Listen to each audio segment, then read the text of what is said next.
Padma barrage নির্মাণের উদ্যোগ সরকারের। দেশে খেলাপি ঋণ 5,45,000 কোটি টাকা। সংসদে অর্থমন্ত্রী আরপিও সংশোধনী বিল পাস। জ্বালানি ও স্বার্থ সংশ্লিষ্ট বিষয়ে পাশে থাকবে ভারত। ইউ এর সঙ্গে সম্পর্ক জোরদারের তাগিদ। 1300 প্রকল্প খতিয়ে দেখার নির্দেশ প্রধানমন্ত্রীর। গুম নির্যাতনে ট্রাইব্যুনালে শেখ হাসিনার বিরুদ্ধে অভিযোগ। কুষ্টিয়ায় 6 হত্যায় হাসানুল হক ইনুর বিরুদ্ধে যুক্তিতর্ক 12 এপ্রিল। এবং ফের মার্কিন ইসরায়েলি হামলায় তেহরানে 6 শিশুসহ নিহত 34। ভয়াবহতা ছড়িয়ে পড়বে বিশ্বব্যাপী, হুঁশিয়ারি পররাষ্ট্রমন্ত্রীর।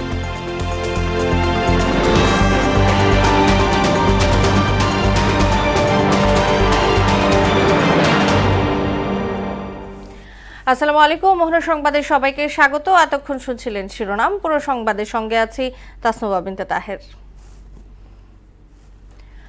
গেল 31 ডিসেম্বর পর্যন্ত মোট খেলাপি ঋণের পরিমাণ 5,44,831 কোটি 88 লাখ টাকা বলে সংসদে জানিয়েছে অর্থমন্ত্রী আমির খসরু মাহমুদ চৌধুরী। এদিকে পানি সম্পদ মন্ত্রী শহীদ উদ্দিন চৌধুরী জানান, পাবলিক প্রাইভেট পার্টনারশিপ পদ্ধতিতে পদ্মা নদীতে ব্যারেজ নির্মাণের উদ্যোগ নিয়েছে সরকার। এই প্রকল্প বাস্তবায়নের প্রস্তাব অনুমোদনের জন্য পাঠানো হয়েছে পরিকল্পনা কমিশনে। নাজমুল ইসলামের প্রতিবেদন। মাননীয় সদস্যবৃন্দ, ডেপুটি স্পিকার ব্যারিস্টার কায়সার কামালের সভাপতিত্বে ত্রয়োদশ জাতীয় সংসদের প্রথম অধিবেশনের 9ম দিনের বৈঠক বিকেলে শুরু হয়। এ সময় জাতীয় নাগরিক পার্টির সংসদ সদস্য হাসনাত আবদুল্লাহর এক প্রশ্নের জবাবে অর্থমন্ত্রী আমির খসরু মাহমুদ চৌধুরী জানান, গত 31 ডিসেম্বর স্থিতিভিত্তিক ব্যাংকিং খাতে মোট খেলাপি ঋণের পরিমাণ 5,40,831 কোটি 88 লাখ টাকা। এদিকে রংপুর 4 আসনের সাংসদ আক্তার হোসেনের উত্থাপিত জরুরি জনস্বার্থ সংশ্লিষ্ট নোটিশের জবাবে স্বাস্থ্য ও পরিবার পরিকল্পনা মন্ত্রী সর্দার মোহাম্মদ সাখাওয়াত হোসেন বকুল বলেন, অতীতের দুই সরকারের অব্যবস্থাপনার কারণে হামের প্রাদুর্ভাব বেড়েছে। অতীতের সরকারগুলির ভুল ব্যবস্থাপনা এবং ব্যর্থতার কারণে বর্তমানে হামের প্রাদুর্ভাব বৃদ্ধি পেয়েছে। দেশের সর্বশেষ হাম রুবেলার ক্যাম্পেইন 2020 সালের ডিসেম্বরে অনুষ্ঠিত হওয়ার পর দীর্ঘ 5.5 বছর যাবৎ কোনো ক্যাম্পেইন পরিচালিত হয়নি। সরকার প্রথম ধাপে 12 লাখ শিশুকে টিকা দেওয়ার লক্ষ্য নির্ধারণ করেছে বলেও জানান মন্ত্রী। 5 এপ্রিল থেকে হামের টিকাদান কার্যক্রম শুরু করেছি। প্রথম ধাপে সারা বাংলাদেশের 18টি জেলা এবং 30টি ঝুঁকিপূর্ণ উপজেলায় 6 মাস থেকে 5 বছরের কম বয়সী অর্থাৎ 59 মাস প্রথম ধাপে 12 লক্ষ শিশুকে টিকার আওতায় আনার লক্ষ্য নির্ধারণ করা হয়েছে। এদিকে সংসদ অধিবেশনে প্রশ্নোত্তর পর্বে অংশ নিয়ে পানি সম্পদ মন্ত্রী শহীদ উদ্দিন চৌধুরী বলেন, পাবলিক প্রাইভেট পার্টনারশিপ পদ্ধতিতে পদ্মা নদীতে ব্যারেজ নির্মাণের উদ্যোগ নিয়েছে সরকার। এ প্রকল্প বাস্তবায়নের প্রস্তাব অনুমোদনের জন্য পাঠানো হয়েছে পরিকল্পনা কমিশনে। পদ্মা ব্যারেজ প্রকল্পটির মাধ্যমে দেশের দক্ষিণ পশ্চিমাঞ্চল এবং উত্তর পশ্চিমাঞ্চলের 19টি জেলার 120টি উপজেলা সরাসরিভাবে উপকৃত হবে মাননীয় স্পিকার। যার কারণে এই প্রজেক্টকে আমরা বলছি যে বাংলাদেশের একটা মাস্টার মাইন্ড প্রকল্প মাননীয় স্পিকার। এ সময় সংসদে আইন প্রণয়ন কার্যাবলী পর্বে গণপ্রতিনিধিত্ব আদেশ বিল 2026, ভোটার তালিকা সংশোধন বিল ও নির্বাচন কমিশন সচিবালয় সংশোধন বিল পাশ করা হয়। নাজমুল ইসলাম, মোহনা সংবাদ, ঢাকা। দ্বিপাক্ষিক সম্পর্ক, জ্বালানি সহযোগিতা এবং পারস্পরিক স্বার্থ সংশ্লিষ্ট বিষয়ে ভারতের সঙ্গে আলোচনা হয়েছে বলে জানিয়েছেন প্রধানমন্ত্রী পররাষ্ট্র বিষয়ক উপদেষ্টা হুমায়ুন কবির। পাশাপাশি দুই দেশের জনগণের মধ্যে সম্পর্ক জোরদারের বিষয়েও গুরুত্ব আরোপ করা হয়। আর জাতীয় নির্বাচনে বিএনপি জয়ে প্রধানমন্ত্রী তারেক রহমানকে শুভেচ্ছা জানিয়েছে ইউরোপীয় ইউনিয়ন। বৈঠকে বাংলাদেশের সঙ্গে ইউরোপের দেশগুলোর সম্পর্ক জোরদারে গুরুত্ব আরোপ করা হয়। তানজিদ ভূঁইয়ার প্রতিবেদন।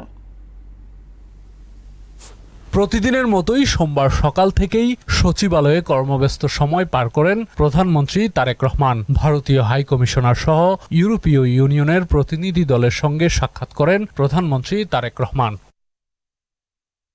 প্রধানমন্ত্রী তারেক রহমানের সঙ্গে সৌজন্য সাক্ষাৎ করেন ঢাকায় নিযুক্ত ভারতীয় হাই কমিশনার প্রণয় ভার্মা। এ সময় দুই দেশের পারস্পরিক সম্পর্ক উন্নয়ন এবং গতিশীল করার পাশাপাশি ভারতের প্রধানমন্ত্রী নরেন্দ্র মোদীর পক্ষ থেকেও প্রধানমন্ত্রী তারেক রহমানকে শুভেচ্ছা জানানো হয়।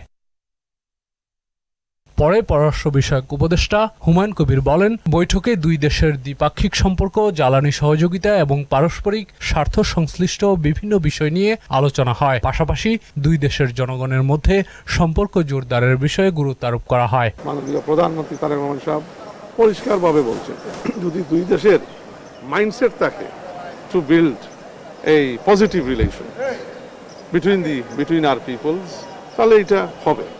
দুইও জায়গার মাইন্ডসেটের প্রয়োজন আছে। কেউ উল্লেখ করছেন ওনার নেতৃত্বেই আগামী বাংলাদেশ এবং বাংলাদেশের সম্পর্ক ভারতের সাথে এগিয়ে নিবে ভারত। এছাড়াও এদিন ইউরোপীয় ইউনিয়নের রাষ্ট্রদূত মাইকেল মিলারের সঙ্গে সৌজন্য সাক্ষাৎ করেন প্রধানমন্ত্রী তারেক রহমান। অবাধ ও সুষ্ঠু ত্রয়োদশ জাতীয় সংসদ নির্বাচনে বিএনপি জয়লাভ করায় প্রধানমন্ত্রী তারেক রহমানকে শুভেচ্ছা জানায় ইউরোপীয় ইউনিয়ন। বৈঠকে বাংলাদেশের সঙ্গে ইউরোপের দেশগুলোর সম্পর্ক জোরদারে গুরুত্ব আরোপ করা হয়। পরে সাংবাদিকদের সঙ্গে কথা বলেন পররাষ্ট্র বিষয়ক উপদেষ্টা হুমায়ুন কবির। এ সময় তিনি বলেন, ইউরোপ সহ উন্নত দেশগুলোতে ব্যবসা বাণিজ্য উন্নয়নের মাধ্যমে দেশের অর্থনীতি গতিশীল করার উপর জোর দিচ্ছে সরকার। ওনারা মনে করেন honourable prime minister Tarique Rahman সাহেব ইজ এ স্ট্রং লিডার, একটা বড় ডেমোক্রেটিক ম্যান্ডেট নিয়ে আসছেন, so he is in a good position to lead and restart this initiative.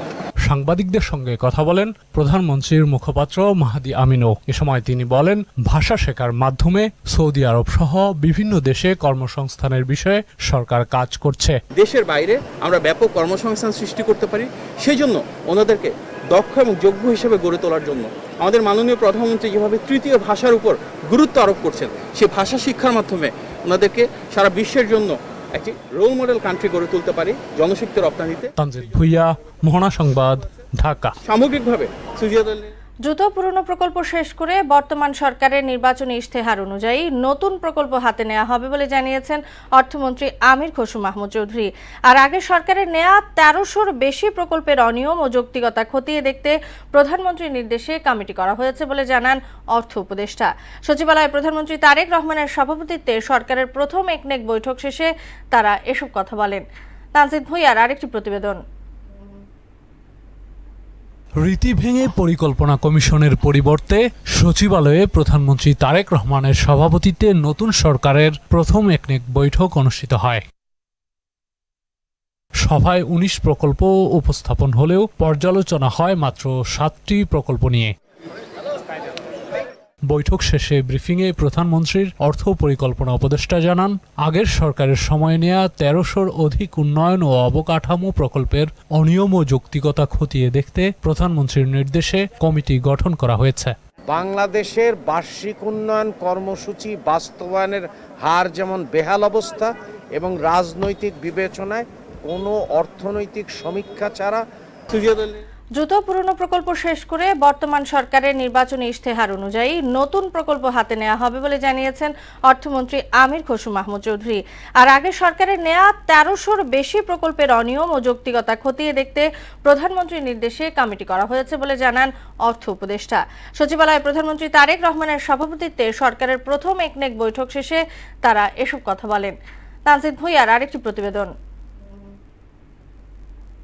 রীতি ভেঙে পরিকল্পনা কমিশনের পরিবর্তে সচিবালয়ে প্রধানমন্ত্রী তারেক রহমানের সভাপতিত্বে নতুন সরকারের প্রথম একনেক বৈঠক অনুষ্ঠিত হয়। সভায় ১৯ প্রকল্প উপস্থাপন হলেও পর্যালোচনা হয় মাত্র ৭টি প্রকল্প নিয়ে। বৈঠক শেষে ব্রিফিংয়ে প্রধানমন্ত্রীর অর্থ পরিকল্পনা উপদেষ্টা জানান, আগের সরকারের সময় নেয়া ১৩০০র অধিক উন্নয়ন ও অবকাঠামো প্রকল্পের অনিয়ম ও যৌক্তিকতা খতিয়ে দেখতে প্রধানমন্ত্রীর নির্দেশে কমিটি গঠন করা হয়েছে।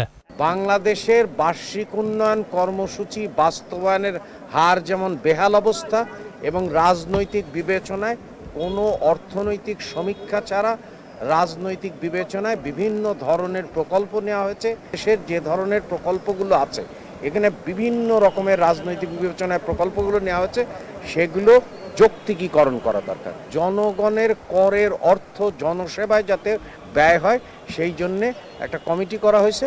কমিটি এই যে ১৩০০র অধিক প্রকল্পগুলো পর্যালোচনা করে দেখবে যে এগুলোর আসলে যৌক্তিকীকরণ আছে কিনা। এ সময় অর্থমন্ত্রী জানান, দ্রুত পুরনো প্রকল্প শেষ করার পর বর্তমান সরকারের নির্বাচনী ইশতেহার ধারণ করে নতুন প্রকল্প হাতে নেওয়া হবে। কমিটির মাধ্যমে এগুলোর ক্লিনিং প্রসেস শেষ করে ক্রমান্বয়ে আমরা যত দ্রুত সম্ভব বিগত দিনের যে প্রকল্প এগুলোকে আমরা শেষ করতে চাচ্ছি, যেহেতু আমরা নতুন প্রকল্প নিয়ে আসবো আগামী দিনে। আমাদের যে জনগণের কাছে যে আমাদের দলের যে ম্যানিফেস্টো ওগুলোকে ধারণ করে যত তাড়াতাড়ি সম্ভব নতুন প্রকল্পের মাধ্যমে আমরা যাতে জনগণের কাজে দেওয়া প্রতিশ্রুতি পূরণ করতে পারি। অপ্রয়োজনীয় প্রকল্প দেওয়া হয়েছে, অপ্রয়োজনীয় ব্যয় হয়েছে জনগণের ট্যাক্সের টাকায়। তো এই কারণেই তো ডিলেটা হচ্ছে। আমি তো বললাম 19টা প্রকল্পের মধ্যে মাত্র আমরা 7টা করতে পেরেছি। আলোচনায় থাকলেও শেষ পর্যন্ত বিএনপি সরকারের প্রথম একনেক সভায় তোলা হয়নি আলোচিত পদ্মা ব্যারেজ প্রকল্প এবং সচিবালয়ে 21 তলা ভবন নির্মাণ প্রকল্প। যে কোয়ালিটি এগুলো নিয়ে যাতে প্রশ্নবিদ্ধ না। তানজিদ ভুইয়া, মোহনা সংবাদ, ঢাকা। যারা দলে গণতন্ত্র চর্চা করে না, কর্মীদের নিরাপত্তা দিতে পারে না, তারা 18 কোটি মানুষের নিরাপত্তা দিতে পারবে না বলে মন্তব্য করেছেন বিরোধী দলীয় নেতা ও জামায়াতে ইসলামীর আমির ডাক্তার শফিকুর রহমান। রাজধানীতে জাতীয় গণতান্ত্রিক পার্টির 46তম প্রতিষ্ঠা বার্ষিকীর অনুষ্ঠানে এসব কথা বলেন তিনি। দেশের জন্য সব ধরনের মূল্য দিতে প্রস্তুত উল্লেখ করে জামায়াত আমির বলেন, ফ্যাসিবাদের পুনরাবৃত্তি ঠেকাতে দৃঢ় অবস্থানে থাকবে বিরোধী দল। জ্বালানি সংকট মোকাবেলায় সব ব্যবস্থা নেয়ার পর শিক্ষা প্রতিষ্ঠান বন্ধের বিষয়ে সিদ্ধান্ত নেয়ার আহ্বানও জানান বিরোধী দলের নেতা। যারা নিজের দলের মধ্যে গণতন্ত্রের চর্চা করতে পারে না, যাদের নিজেদের নেতাকর্মীদের হাতে নিজেদের নেতাকর্মীরাই নিরাপদ নয়, তারা 18 কোটি মানুষের নিরাপত্তা দিতে পারবে না। তারা জনগণকে গণতন্ত্র উপহার দিতে পারবে না। 24-এ জনগণ ঠিকই রায় দিয়েছে। আমাদের রায়কে হাইজ্যাক করা হয়েছে, ডাকাতি করা হয়েছে, জনগণকে অপমান করা হয়েছে এবং ইতিমধ্যেই তার রাজসাক্ষীও পাওয়া গেছে। সারা দেশেই উদ্বেগ বাড়াচ্ছে হাম। এই রোগের উপসর্গ নিয়ে রাজশাহী মেডিকেলে 2 শিশুর মৃত্যু হয়েছে। এই বিভাগের 26 অঞ্চলকে হামের হটস্পট হিসেবে চিহ্নিত করেছে স্বাস্থ্য বিভাগ। এছাড়া রংপুর বিভাগে 24 ঘন্টায় 7 শিশুর শরীরে হাম শনাক্ত হয়েছে। অন্যদিকে ঝুঁকিপূর্ণ 30 উপজেলায় দ্বিতীয় দিনের মতো চলছে টিকাদান কর্মসূচি। প্রতিনিধিদের পাঠানো তথ্যচিত্রে বাকিটা জানাচ্ছেন ডলি বিনতে মনোয়ারা। রাজশাহীতে হামের উপসর্গ নিয়ে গেল 24 ঘন্টায় 2 শিশুর মৃত্যু হয়েছে। এই বিভাগের 26টি এলাকাকে সংক্রামক হাম রোগের হটস্পট হিসেবে চিহ্নিত করেছে স্বাস্থ্য বিভাগ। সপ্তাহ ব্যবধানে রাজশাহীতে বেড়েছে হামের সংক্রমণ। রংপুর বিভাগে 24 ঘন্টায় নতুন করে হামের উপসর্গ থাকা আরও 7 রোগী শনাক্ত হয়েছে। স্বাস্থ্য বিভাগ বলছে, দেশের অন্যান্য অঞ্চলের তুলনায় এ বিভাগে হামের প্রাদুর্ভাব তুলনামূলক কম। ময়মনসিংহ মেডিকেল কলেজ হাসপাতালে গত 24 ঘন্টায় হামে আক্রান্ত হয়ে নতুন রোগী ভর্তি হয়েছে 24 জন। বিষয়টি নিশ্চিত করেছেন হাসপাতাল কর্তৃপক্ষ। বরগুনায় হামের সংক্রমণ আশঙ্কাজনক হারে বেড়ে যাওয়ায় সদর উপজেলাকে রেড জোন ঘোষণা করা হয়েছে। পরীক্ষাগারে পাঠানো নমুনার প্রায় 30% মিলেছে রোগের উপস্থিতি। শিশু থেকে বয়স্ক সব বয়সের মানুষ আক্রান্ত হচ্ছেন। বরগুনায় হাম বর্তমানে একটি মহামারী রূপ ধারণ করেছে। বাইরের মানুষজন সদরে আসছে, তারা যে হামের ভাইরাস তারা অন্য যে উপজেলায় নিয়ে যাচ্ছে না তার কিন্তু কোনো নিশ্চয়তা নাই। হামের যে হটস্পট এটা অনেকেই এখনো বুঝতেছি না আমরা আসলে কিভাবে এটা ছড়াচ্ছে। নেত্রকোনায় গেল 24 ঘন্টায় হামের উপসর্গ নিয়ে হাসপাতালে চিকিৎসা নিয়েছে 12 শিশু। এর মধ্যে 6 জন ভর্তি হয়েছে সদর হাসপাতাল ও 5 উপজেলা স্বাস্থ্য কমপ্লেক্সের আইসোলেশন ওয়ার্ডে। 2 জনের অবস্থার অবনতি হওয়ায় উন্নত চিকিৎসার জন্য পাঠানো হয়েছে ময়মনসিংহ মেডিকেল কলেজ হাসপাতালে। নেত্রকোনা জেলার আটপাড়া উপজেলাকে হামের অতি ঝুঁকিপূর্ণ হিসেবে ঘোষণা করার পর সেখানে 6 থেকে 59 মাস বয়সের 14,809 শিশুকে হামের টিকা দেওয়ার বিশেষ কর্মসূচি নেয় স্বাস্থ্য বিভাগ। হামে আতঙ্কিত না হয়ে চিকিৎসার জন্য দ্রুত হাসপাতালে যাওয়ার পরামর্শ দিয়েছেন সাতকানিয়া উপজেলা স্বাস্থ্য ও পরিবার পরিকল্পনা কর্মকর্তা ডাক্তার জসিমউদ্দিন। কিছু বাচ্চা এখানে নিয়ে আসছে, জ্বরের সাথে একটু লাল লাল দানা নিয়ে আসছে। তো আমরা পরীক্ষা পাঠিয়েছি আপনার ঢাকাতে যে পরীক্ষা রিপোর্টগুলো আসছে এগুলো ইতিমধ্যে নেগেটিভ পেয়েছি। তো আসলে এখনো পর্যন্ত আমাদের সাতকানিয়াতে কোনো পজিটিভ রোগী পাই নাই। সিরাজগঞ্জে বেড়েছে হামের প্রাদুর্ভাব। চিকিৎসকরা বলছেন, হাসপাতালের 50 থেকে 60% শিশুই হামের টিকা নেয়ার বয়স হওয়ার আগেই আক্রান্ত হয়েছে। পাশাপাশি নিউমোনিয়া ও ডায়রিয়া সহ নানা জটিল রোগেও আক্রান্ত হচ্ছে শিশুরা। এদিকে ঝুঁকিপূর্ণ 30 উপজেলায় দ্বিতীয় দিনের মতো চলছে হামের টিকাদান। এখনও যারা হামের টিকা পায়নি তাদের এই কর্মসূচির আওতায় আনা হচ্ছে বলে দাবি সংশ্লিষ্টদের। জলবিনতে মনোয়ারা, মোহনা সংবাদ। 2015 সালে গুম নির্যাতনের অভিযোগে শেখ হাসিনা সহ প্রশাসনের তৎকালীন ঊর্ধ্বতন কর্মকর্তাদের বিরুদ্ধে আন্তর্জাতিক অপরাধ ট্রাইব্যুনালে অভিযোগ দায়ের করলেন সাবেক যুবদল নেতা মশিউর রহমান মামুন। দুপুরে চিফ প্রসিকিউটরের কাছে অভিযোগ জমা দিয়ে তিনি বলেন, বিএনপির রাজনীতির সঙ্গে জড়িত থাকার কারণে 6 মাস গুম করে অমানবিক নির্যাতনের পাশাপাশি 2 বছর কারাভোগও করতে হয় তাকে।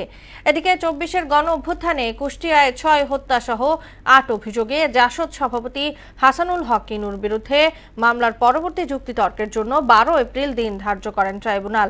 সোমবার বিচারপতি নজরুল ইসলাম চৌধুরীর নেতৃত্বাধীন বিচারিক প্যানেল ট্রাইব্যুনাল 2-এ আসামি পক্ষের যুক্তিতর্ক হওয়ার পর এই দিন ধার্য হয়। শেখ হাসিনা সহ তার প্রশাসনের উচ্চতর কর্মকর্তাবৃন্দ যাদের নির্দেশে এই গুম খুনগুলো হতো, আমাকেও তার নির্দেশে গুম খুন করা হয়েছে। আমার উপরে যারা বৈচারিক নির্যাতন করেছে, যারা আমাকে পঙ্গু বানিয়ে দিয়েছে, আমি তাদের দৃষ্টান্তমূলক শাস্তি দাবি করছি এই আদালতের কাছে। আন্তর্জাতিক প্রসঙ্গ। মধ্যপ্রাচ্যে চলমান সংঘাতের মধ্যে ইরানের নতুন করে চালানো যুক্তরাষ্ট্র ও ইসরায়েলের যৌথ হামলায় নিহতের সংখ্যা বেড়ে 34 জনে দাঁড়িয়েছে। এদের মধ্যে 6 জন শিশু। এদিকে ইরানের বেসামরিক ও গুরুত্বপূর্ণ অবকাঠামোতে যে কোনো ধরনের হামলার পরিণতি কেবল ইরান বা মধ্যপ্রাচ্যের মধ্যে সীমাবদ্ধ থাকবে না, তা বিশ্বজুড়ে ছড়িয়ে পড়বে বলে হুঁশিয়ারি দিয়েছেন দেশটির পররাষ্ট্রমন্ত্রী আব্বাস আরাকচি। সোমবার ফরাসি পররাষ্ট্রমন্ত্রী জন ওয়েল বারোটের সঙ্গে এক ফোনালাপে তিনি এই কঠোর বার্তা দেন। আগামীতে শিক্ষক ও শিক্ষার্থীদের বইয়ের বদলে ট্যাব দেওয়ার কথা চিন্তা করা হচ্ছে বলে জানিয়েছেন শিক্ষামন্ত্রী আনম এহসানুল হক মিলন। সোমবার দুপুরে ময়মনসিংহে এসএসসি ও সমমান পরীক্ষা কেন্দ্র সচিবদের সঙ্গে এক মতবিনিময় সভায় সাংবাদিকদের কথা জানান শিক্ষামন্ত্রী।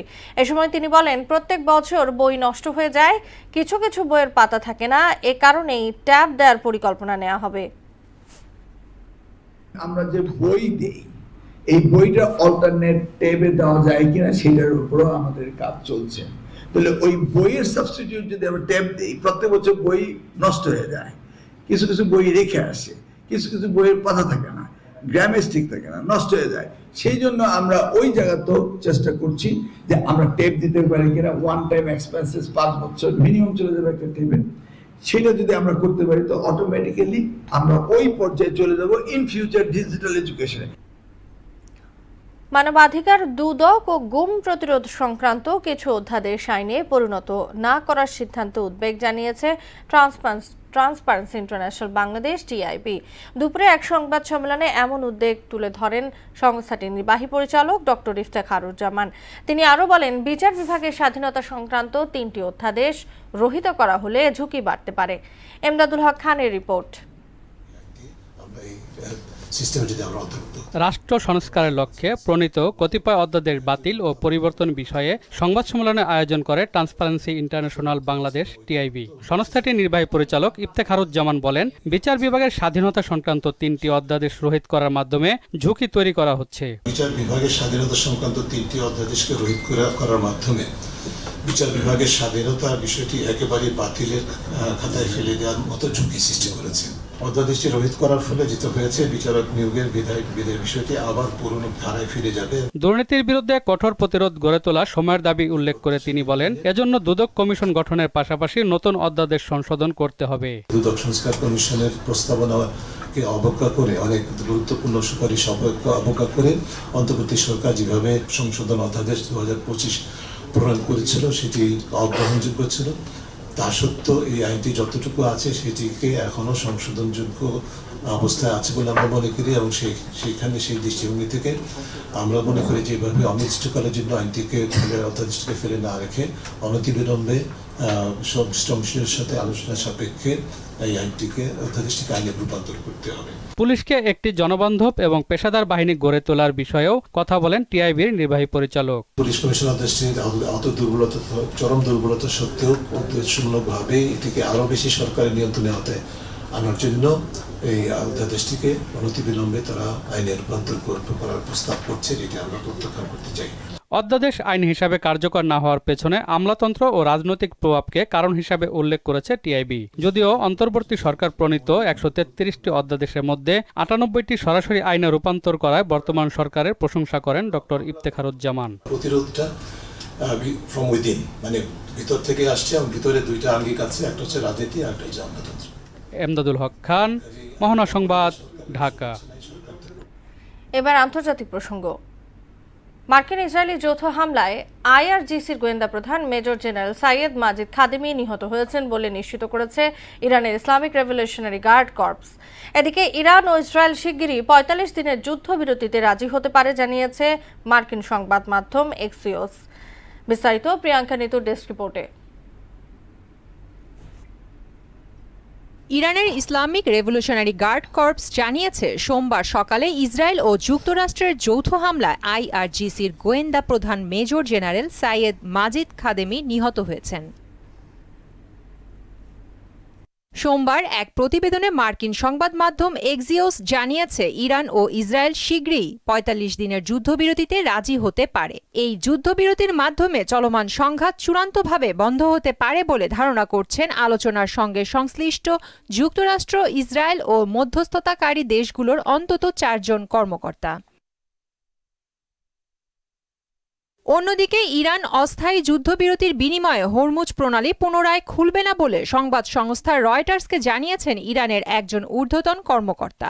ইরান অবিলম্বে যুদ্ধবিরতির জন্য পাকিস্তানের প্রস্তাব পেয়েছে এবং তা পর্যালোচনা করছে।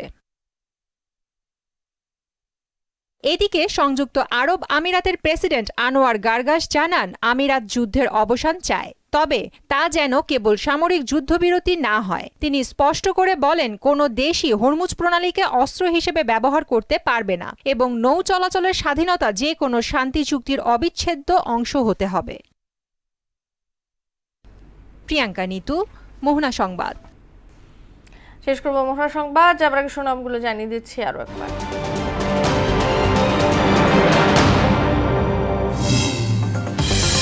পদ্মা ব্যারেজ নির্মাণের উদ্যোগ সরকারের, দেশে খেলাপি ঋণ 5,45,000 কোটি টাকা। সংসদে অর্থমন্ত্রী, আরপিও সংশোধনী বিল পাস। জ্বালানি ও স্বার্থ সংশ্লিষ্ট বিষয়ে পাশে থাকবে ভারত। ইইউ এর সঙ্গে সম্পর্ক জোরদারের তাগিদ। 1300 প্রকল্প খতিয়ে দেখার নির্দেশ প্রধানমন্ত্রীর। গুম নির্যাতনের ট্রাইব্যুনালে শেখ হাসিনার বিরুদ্ধে অভিযোগ। কুষ্টিয়ায় 6 হত্যায় হাসানুল হক ইনুর বিরুদ্ধে যুক্তিতর্ক 12 এপ্রিল। এবং ফের মার্কিন ইসরায়েলি হামলায় তেহরানে 6 শিশু সহ নিহত 34। ভয়াবহতা ছড়িয়ে পড়বে বিশ্বব্যাপী, হুঁশিয়ারি পররাষ্ট্রমন্ত্রীর। এই ছিল মোহনা সংবাদে। পরবর্তী সংবাদ রাত 12টায়। মোহনার সবশেষ খবর জানতে ভিজিট করুন www.mohana.tv। সংবাদ দেখতে পান ফেসবুক ও ইউটিউবেও। এতক্ষণ সঙ্গে থাকার জন্য ধন্যবাদ সবাইকে।